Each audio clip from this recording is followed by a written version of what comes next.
Hello, I'm Donna. I work in the specialist R&D team here at Cooper Parry.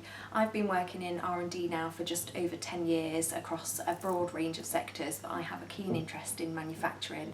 I've dealt with a number of claims across the manufacturing sector, including improvements to a motorcycle racing wear to enhance the safety, window and door companies where we're enhancing the security of the items, and also from another extreme, packaging for the medical device industry where their company is improving the processes to make more of a controlled environment. So many clients that I meet think that what they do is just literally their day job. They're constantly overcoming problems, seeking advancements without actually realising that that would qualify for R&D. So if this is you, why not give me a call and we can have a chat to see if what you're doing qualifies for R&D incentives relief.